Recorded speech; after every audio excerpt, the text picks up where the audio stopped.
India Pakistan border पर मौजूद इस गांव के रहने वालों ने अभी अपना पानी का बिल अदा किया। इन लोगों ने कोई फॉर्म नहीं भरे, किसी सरकारी दफ्तर को कॉल नहीं किया, बस इन लोगों ने अपने पैसे एक रुमाल में लपेटे और लाइन ऑफ कंट्रोल के पार फेंक दिए। मैं करना सिर्फ ये समझने आया था कि ऐसा क्यों होता है। चलो, तो इस तरह से पार वालों ने हमें रिकॉर्ड करने नहीं दिया। चलो, और मैं बहुत कुछ समझ गया।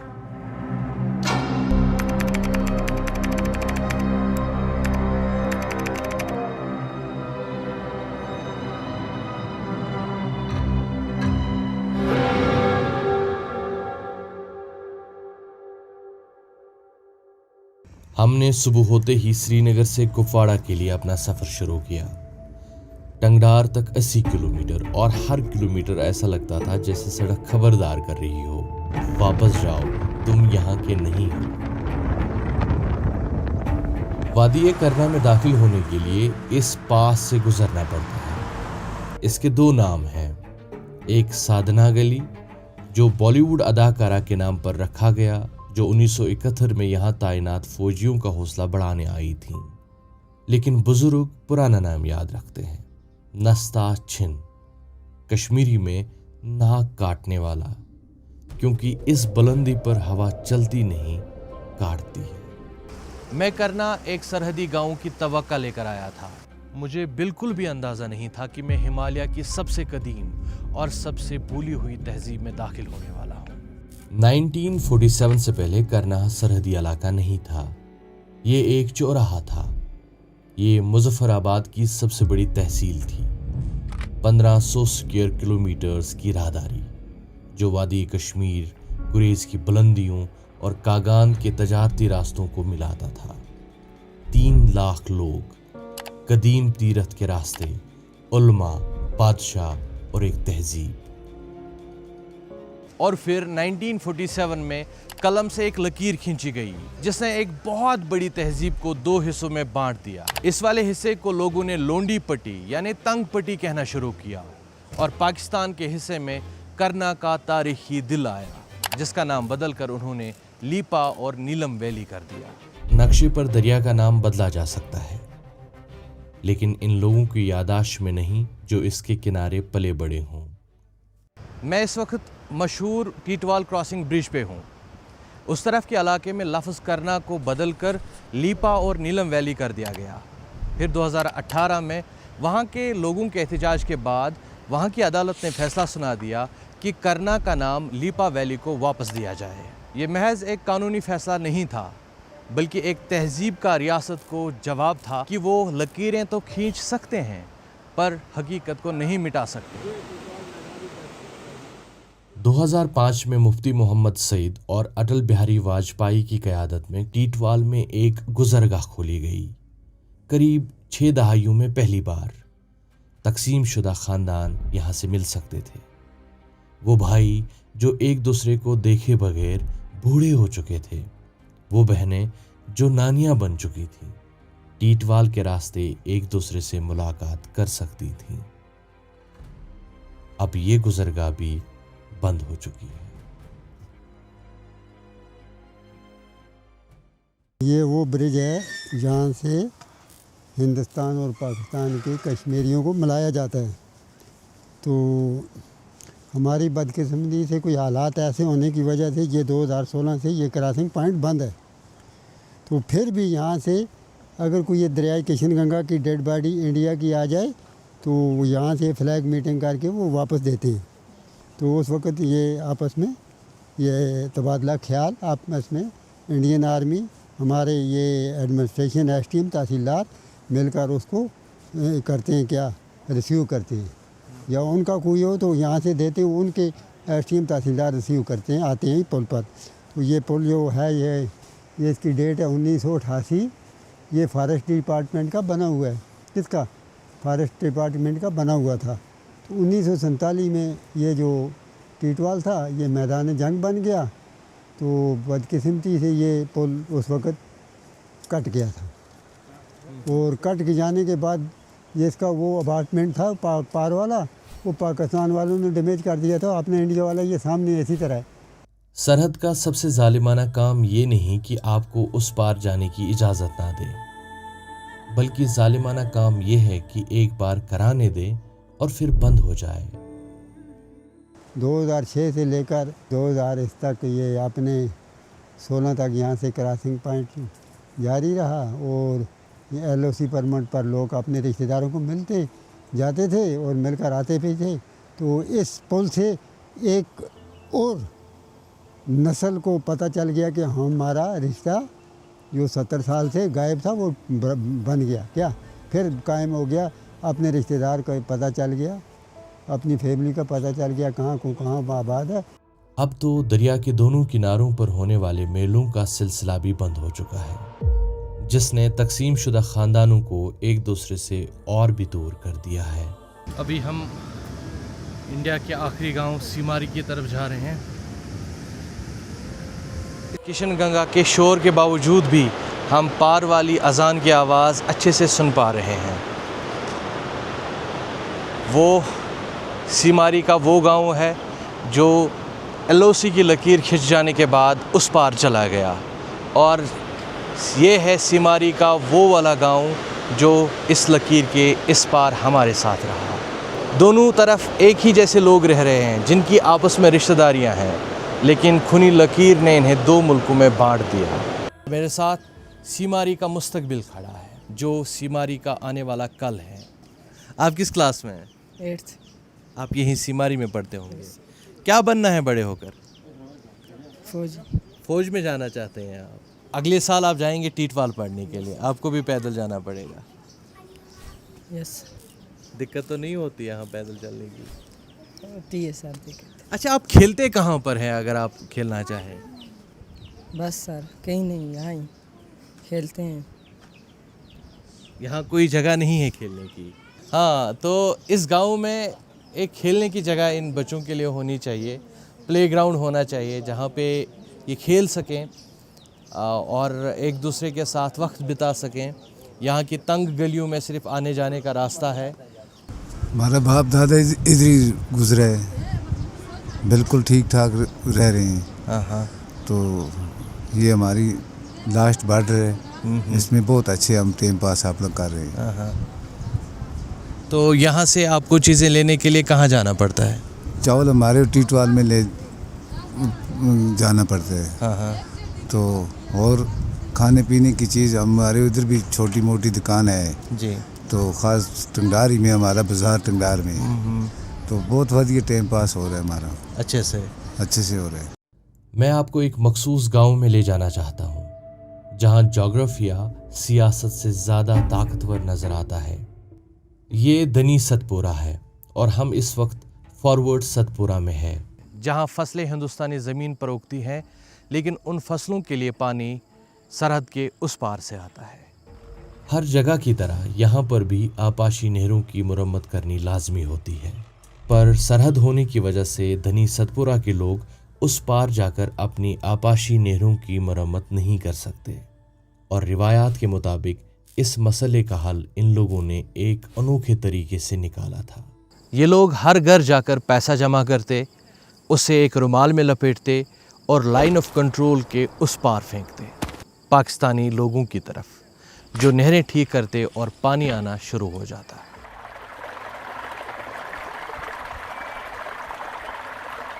लेकिन अब कहानी बदल चुकी है। इस वक्त हमारे गांव की ये पोजीशन है कि हम पानी की वजह से जैसे मछली तालाब में खुश्क घूम रही है, हम भी ऐसे खेतों में खुश्क छलांगे लगा रहे हैं जी। एक वक्त ऐसा था कि जब हम कभी कभार इनको पैसा देते थे जी। वो कैसे करते थे? इसमें ऐसा था ना कि पैसा जो जमा करते थे, जैसे जितनी ज़मीन है हमें जी, हाँ। मान लो अब हमें अगर डिमांड हो जाती है आगे 10,000 देना है जी, हाँ। ठीक। अब हम पकड़ेंगे 100 बंदे को, हाँ। 100 बंदे की ज़मीन है, 100 रुपये लेंगे तो हम 10,000 जमा कर लेंगे जी। अगर 20,000 की डिमांड है तो उसी तरह से हम 200 रुपये पकड़ेंगे तो 20,000 करके उनको उस तरह रुमाल में बांध कर तो उनके पास पहुंचा देते थे जी। किस तरह से, जैसे हम दोनों भाई बैठे हैं इस टाइम इस वक्त, ठीक है ना, हम गए, उन्होंने बोला आपकी तैयारी, हाँ भाई यहाँ जी, छोड़ा वहाँ पे, हम पीछे हटे, उन्होंने उठाया, निकल गया जी। एक सिस्टम ये था जी। उसके बाद कई बार ऐसा हो गया कि भाई हमें पैसे का ऑफर ख़त्म, पानी भी ख़त्म। अच्छा, ना पैसा लेना है तो ना पानी देना है जी। आप जरा सोचें, दो एटमी ताकतें, 70 साल की दुश्मनी, फौजों और हथियारों पर खर्च होने वाले खरबों रुपये, और यहाँ का हल एक तार के ऊपर उड़ता हुआ कपड़े का पार्सल। यहाँ आकर हमें पता चला कि कुछ साल पहले तक ये बस अलामती तौर पर किया जाता था। अब दनी सतपुरा के लोगों को पानी सप्लाई करने की कोशिशें की जा रही हैं और सरहद के उस पार आपाशी नहरों की मुरम्मत और पानी जारी करने के लिए अब कपड़े का पार्सल नहीं बल्कि फ्लैग मीटिंग्स होती है। अब 2 साल से या 4 साल से फ्लैग मीटिंग नहीं हो रही है। अच्छा, ठीक है ना। आर्मी ही की तरफ से कुछ हॉटलाइन पे बात होती है, उसी वजूहत पर हमें पानी छोड़ा जाता है। हमारी कोई मीटिंग, 4 साल फ्लैग मीटिंग या कोई हमारा बॉर्डर पर आना जाना, वो अब ख़त्म है जी। इस 8 जनवरी 1983 को इस खूनी नाले में मेरा पिताजी डेथ हो गए थे। 7-8 आदमी स्लेट के नीचे आए थे। उस टाइम में 9 साल का था। 2026 में एक बार फिर साधना टनल के लिए हुकूमत ने नया ऐलान किया है। मुझे लगता है इसमें देर नहीं करनी चाहिए हुकूमत को। हम तो ये चाहते हैं कि अगर आने वाले विंटर में ये टनल बन न जानी चाहिए। ये लोगों पर एक ज़हनी परेशानी है। यानी आप जंग से बच सकते हैं, उस वादे से बचना मुश्किल होता है जो कभी पूरा ना हो। ये तो इतना कमजोर दिख रहा है, गुंडा कहाँ से हो? वो सबसे कमजोर वो है सर, इसकी 2 हड्डियां। हमारा बॉडी बिल्डर लेग पीस। आपको गुंडा बता रहे हैं ये? सर मैं कहाँ से गुंडा हूँ? सर, इसकी एक जंग अड़ी है। वाह जंग। मैं तो स्कूल का नाम रोशन करेगा।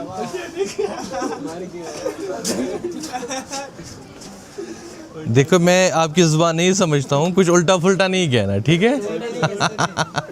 मैंने पहाड़ी में बोल दिया सर। अच्छा, पहाड़ी में थोड़ी पहाड़ी करता है ना।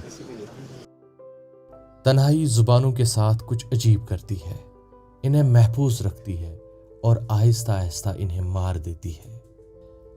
वादी करना में हर चंद किलोमीटर पर एक नई जुबान, एक नई बस्ती देखने को मिलती है। त्रिभुनी, इस गांव में सिख खानदान 1 सदी से ज्यादा अरसे से मुसलमान पड़ोसियों के साथ रहते आए हैं, बगैर किसी तनाज़े के। इन्हें सरहद ने तकसीम किया, एक दूसरे ने नहीं। हमारा यहाँ आना ऐसा है कि हमारा 10वें गुरु गोबिंद सिंह जी ने बाबा फेरी साहब को खालसा पंथ तैयार करके पहाड़ी इलाकों दूर दराज जो रहते हैं उनको भेजा कि आप जाकर सिखी का प्रचार करो। तो वो जब यहाँ आए, पहले हमें आज भी सिख ब्राह्मण लिखा जाता है कागज़ों में, रिन्यू कागज़ों में। तो हमारा ये 15 इधर गांव का, यहाँ से नीचे गांव है, वहाँ थे हम। फिर उस वक़्त के हमारे बुज़ुर्गों ने, पुरखों ने कुछ उस राजवाड़े के साथ इधर उधर करके, तो वहाँ से हम त्रिभुवनी में फिटे। यहाँ त्रिभुवनी में हमें 3-4 सदियाँ हो गई। हमारा परदादा दादा यहाँ से आकर यहाँ बैठ गए। फिर हम यहाँ ही रह रहे, इधर से किसी जगह नहीं गए। कि यहाँ जो करना कि हम पर सब पहाड़ी हैं, जैसे हमारे मुसलमान लोग इधर 2 ही कबीले के, गुज्जर और पहाड़ी, तो हम पहाड़ी हैं। हमारा रहन सहन, उठना बैठना सब पहाड़ी। हम जब ये मुसलमान भाइयों की शादी होती है तो वो हमारी जो दावतें हमें किसी सिख घर में दे देते हैं, तो फिर हम उनको सलाम देते हैं, मुबारकबाद देते हैं, मिठाई का डब्बा देते हैं। हमारी जो किसी में शादी होती है, हम किसी मुसलमान भाई के घर में उनके रोटी पानी का वहाँ देते हैं, वो उधर खाते हैं, सलाम वगैरह देते हैं। सब कुछ हमारा उठना बैठना, मरना जमना पढ़ना दुख सुख है किया। मैं LIC से 2 बार पाकिस्तान, एक तो 2012 में और दूसरा 2016 में तो पाकिस्तान में गया। वहाँ मेरे क्लास वाले भी बहुत है, वो भी मिले मुझे, जो यहाँ से गए हैं, तो उनसे भी बातचीत की और उनके लोगों से बातचीत हुई। अच्छे, हमारा दिलों में कोई फ़र्क नहीं है, तो बादशाहियों का अपना काम है, वो क्या करते हैं।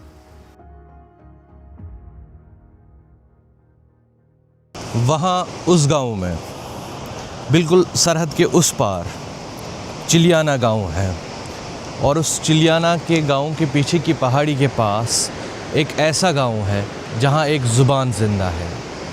एक ऐसी ज़ुबान जो दुनिया में कहीं नहीं बोली जाती, बस उस एक गांव में बोली जाती है, कुंडल शाही। एक ऐसी ज़ुबान जो सरहद के इस पार पैदा तो हुई लेकिन सरहद के उस पार मर रही है, क्योंकि आज के वक्त कुरैशी ख़ानदान के चंद सौ लोग ही इस ज़ुबान को वहाँ बोल रहे हैं। इसकी बहुत ही इंटरेस्टिंग स्टोरी ये है कि तुज्जर सोपोर का कमाल खान हुआ करता था। वो 1700 में कश्मीर छोड़कर इस पार आके बसता है और वो किशनगंगा पे मिलने वाले नाले जागरी के पास अपना डेरा जमाता है।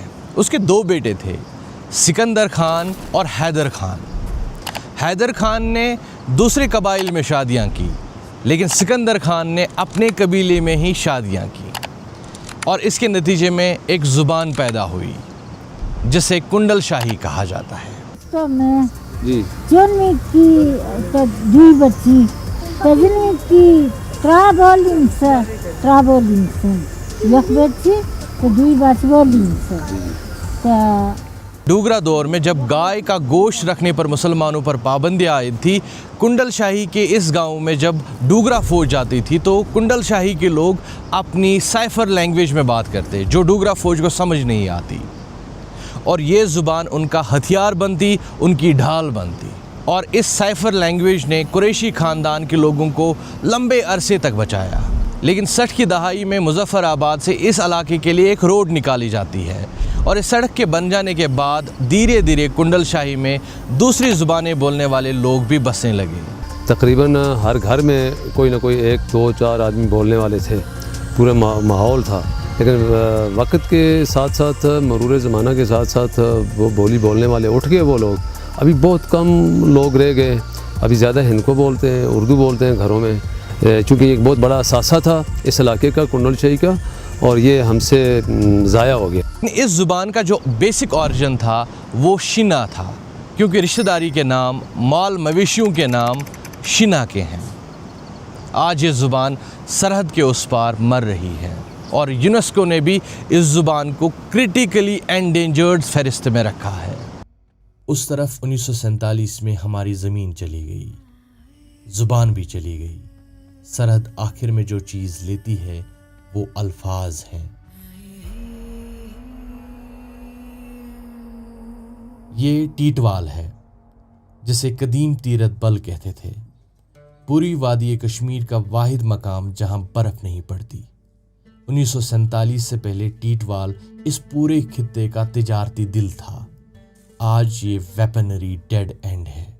टीटवाल का नाम था तीरथ बल और कई जगह से हमें हल जोतते, खुदाई करते, आसार कदीमा के यहाँ से आसार मिले हैं, बहुत तराशी मिले हैं, बहुत मिले हैं। उससे ये मालूम होता था कि ये कई अरसे 400-500 साल पहले यहाँ की बौद्ध मत के लोग आबाद थे। तो टीटवाल एक पुराना कस्बा होता था, महाराजे की रियासत की तहसील होती थी। ये शहद और घी की मंडी होती थी, काला जीरा। इस तहसील का रकबा यहाँ से केल तलेल तक था।